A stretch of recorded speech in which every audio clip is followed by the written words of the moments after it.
얼마 전에 이제 쿠냐의 히어위고가 떴는데 개인적으로는 좀 많이 놀랐어요. 왜냐면은 물론 예전에 쿠냐가 뭐 소식통들에 따르면 예전에 링크가 좀 났을 때 맨유의 다음 시즌 챔스 진출 여부와 상관없이 맨유에 합류하고 싶다 이런 식으로 얘기를 하면서 되게 맨유행의 강력한 의사를 보여주긴 했었는데, 다만 그 말이 정말로 현실이 됐죠. 뭐 리그 순위도 15위로 마감을 했고요. 그리고 정말 이제 챔스 진출의 마지막 희망, 정시, 우리는 정시로 인서울 갈 거야, 마지막 희망이었던 유로파도 우승을 실패를 하면서 맨유는 다음 시즌에 유럽 대항전을 못하게 됐습니다.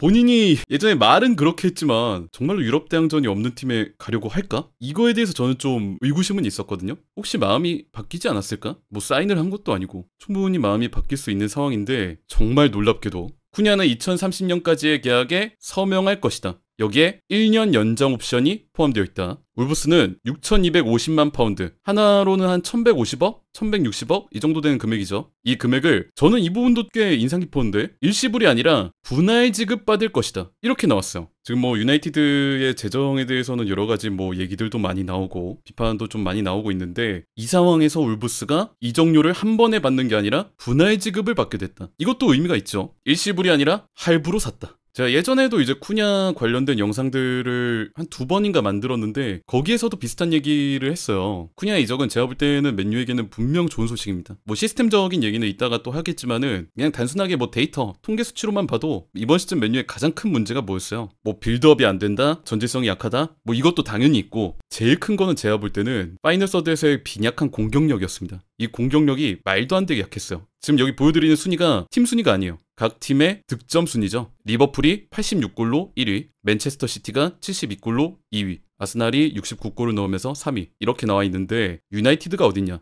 16위에 있습니다. 44골을 넣었죠. 이게 총 득점 양을 따져보면은 1위인 리버풀하고 거의 2배 차이가 나요. 44골. 이게 XG 값으로 따지면 56골이거든요. 근데 이 골 기대값에 꽤 많은 차이로 낮게 나왔죠. 44골. 그 득점을 하는 선수들의 면면도 살펴보면은 이것도 의미하는 게 되게 큽니다. 브루노 페르난데스 리그 8골, 아마드 8골, 알레한드로 가르나초가 6골, 라스무스 호일룬이 4골, 지르크지가 3골, 그 다음에 수비수인 리산드로 마르티네스, 더리우트가 각각 2골을 넣었죠. 지금 리그 시즌이 끝난 이 시점에 오피셜로 유나이티드는 이번 시즌 리그 10골을 넣은 선수가 한 명도 없습니다. 단 한 명도 없어요. 특히나 이제 최전방 스트라이커를 뛰는 2명이 라스무스 호일룬, 조슈아 지르크지, 이 2명을 합쳐도 10골이 안 되죠. 4골, 3골. 그리고 이게 아무리 7위까지의 성적을 나열한 거라지만은 센터백이 2명입니다. 리산드로 마르티네스 2골, 더리우트 2골. 나머지는 이것마저 못 넣은 거죠. 반면에 쿠냐는 어땠나요? 울버햄튼에서 쿠냐가 이번 시즌 15골, 팀 내 득점 순위 1위였죠. 물론 이거는 되게 단순한 통계로 그걸로만 살펴본 거고, 시스템적으로 쿠냐가 아모림의 전술에 되게 큰 도움을 줄 수 있다. 크게 3가지 이유를 뽑을 수 있는데, 우선은 전방 지역에서의 플레이메이킹, 2번째 빠른 템포의 공격 전개, 그리고 마지막 3번째 상황이 갖춰졌을 때의 득점력. 이 쿠냐의 플레이 스타일을 예전에도 한번 말씀드렸는데 기본적으로 플레이메이킹을 할 줄 아는 선수죠. 울버햄튼의 공격 전개에서 패스를 넣어주거나 아니면 자기가 움직이면서 공간 창출을 해주는, 그리고 전진 상황에서 돌아서서 템포를 늦추지 않고 빠르게 전개하는 것도 능숙하고, 그리고 심지어 플레이메이킹을 하다가도 자기한테 상황이 갖춰지면은 그걸 마무리할 수 있는 득점력도 갖추고 있습니다. 아모림의 3-4-1 시스템이죠. 후방에 백스리를 놓고 앞에 4명, 이선에 각각 하프스페이스를 점유하는 2명의 공격수, 최전방 스트라이커 하나. 아모림의 시스템에서 제일 많이 보여주는 특징 중에 하나가 기본적으로 양쪽 윙백들을 되게 넓게 그리고 공격적으로 쓴다는 거죠. 왼쪽 윙백은 11번 공간, 오른쪽 윙백은 12번 공간, 거의 터치라인에 붙여 쓰면서 굉장히 공격적으로 쓴다. 그러다 보니까 양쪽 윙백들의 가까이에 있는 이선 자원과의 링크가 되게 중요해집니다.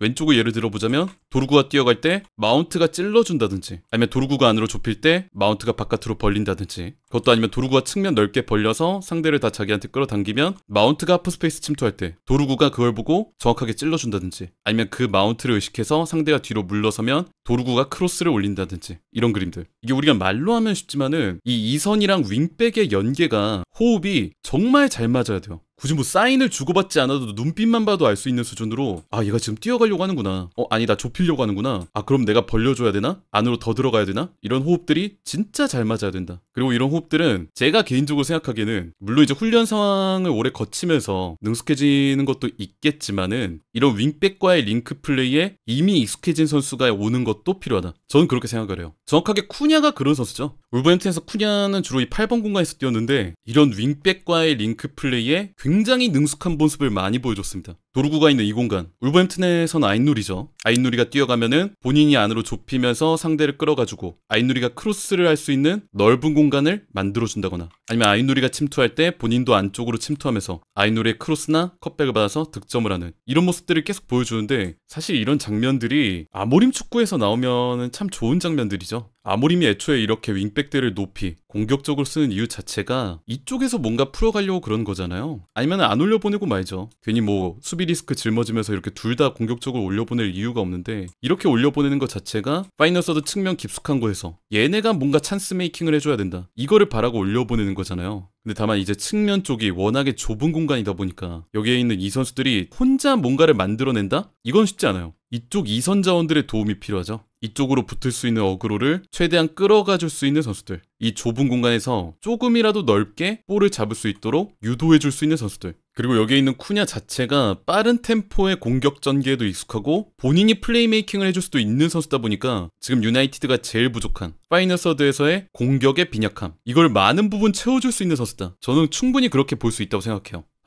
그리고 이거는 예전에는 전혀 생각하지 않았던 부분인데, 지금 유나이티드의 원톱 자리가 워낙에 좀 안 좋잖아요. 물론 아직 뭐 성장 가능성이 있다고 얘기할 수도 있겠지만 지금 당장은 좋다고 얘기하기가 어려우니까 호일룬이, 상황에 따라서는 저는 호일룬 자리에 쿠냐가 들어가도 나쁘지 않을 것이다, 이렇게 생각을 합니다. 당연히 뭐 지르크지도 있고 다른 선수들도 있겠지만은 리그 운영하는 상황에 맞춰서 쿠냐를 9번 자리에 쓰는 것도 아모림이 선택할 수 있는 선택지 중 하나라고 생각을 해요. 단순하게 이제 이 15번 공간, 박스 한 지역에 갇혀있는 게 아니라 뭐 10번이라든지 8번 공간, 이런 공간으로 좀 넓게 뛰면서 플레이메이킹을 하거나 넓은 공간에서 좀 볼을 받아주는, 그리고 돌아가는 동료한테 패스를 찔러주는 이런 역할로도 활용할 가치가 있다고 생각을 해요. 물론 제일 좋은 거는 아까 얘기했던 위에 박힌 9번 애들, 걔네들이 각성하는 게 제일 좋겠지만은, 그리고 최근에 아모림이 쓰는 전술의 특징 중에 하나가 뭐가 있냐면은 한쪽 스토퍼를 공격 가담을 시키죠. 예를 들어서 리산드로 마르티네스가 있었을 때는 2번 공간에 있는 리산드로를 8번 공간까지 올리면서 왼쪽에 브루노 페란데스, 리산드로 마르티네스, 도루구, 그리고 왼쪽에 가까운 이선, 이렇게 4명 가까이를 배치시킵니다. 그러면서 해당 공간에 과부하를 걸어요.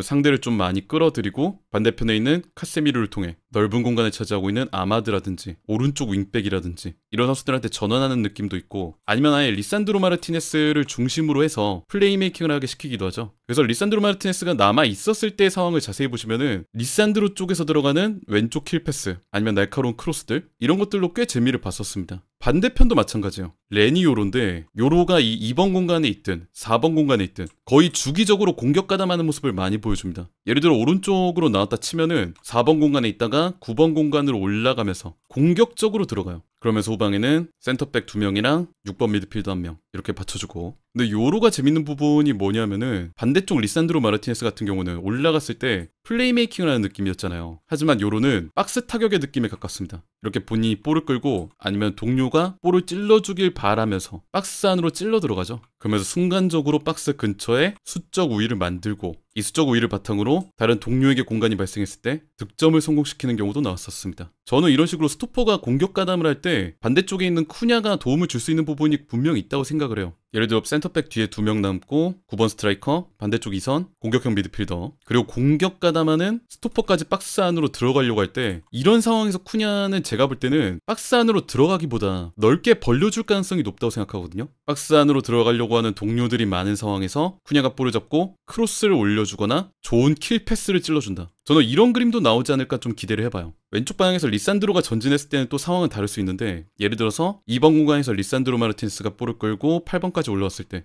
이런 식으로 쿠냐, 도루구, 리산드로 마르티네스 삼각대형이 만들어질 가능성이 높아요. 그러면서 이 3명을 위주로 패스워크를 하다가 리산드로가 볼을 잡고 쿠냐가 잘라 들어가든지, 아니면 쿠냐가 볼을 잡고 안으로 치고 들어가든지, 그러면 상대 수비들을 다 자기한테 끌어들이면서 가운데 쪽 공간을 차지한 9번 스트라이커한테 킬패스를 넣어주는 그림. 이런 부분들도 나올 수 있지 않을까. 제가 생각하기에는 이런 플레이가 기능을 제대로 하려면은 되게 빠른 템포로 척척 맞아 들어가는 게 되게 중요하거든요. 그래서 만약에 이 자리에 호일룬이 아니라 지르크지가 들어오면은 둘이 괜찮게 잘라 들어갈 수 있을 것 같아요. 아까 말씀드렸던 부분들, 이 8번 공간에서 리산드로 마르티네스, 도루구, 쿠냐 이렇게 삼각대형을 만들었을 때 3자 패스 구도를 만들다가 여기에 플러스 알파 지르크지가 끼면서 순식간에 4자 패스 구도를 만들고 순간적으로 쿠냐가 돌아선 다음에 안으로 들어가고 지르크지가 원터치로 돌려놓는 이런 플레이. 쿠냐 같은 경우에는 울버햄튼 경기를 봤을 때 이런 식으로 순간적으로 돌아가는 움직임 이런 것들도 보여준 바 있기 때문에 지르크지 쪽이랑 호흡만 잘 맞으면은 3자 패스 구도에서 플러스 알파가 되는 이런 그림도 충분히 기대를 해볼 수 있겠다. 그래서 이 선수 개인의 뭐 피지컬이나 가지고 있는 툴 이런 것들도 물론 괜찮지만은 지금 아모림의 유나이티드에서 가장 부족한 시스템적인 그런 필수 요소들을 쿠냐가 좀 채워줄 수 있는 부분들이 분명히 있다 이렇게 생각을 해요. 그래서 저는 개인적으로는 굉장히 좀 좋은 영입이 될 수 있겠다. 많이 기대가 됩니다.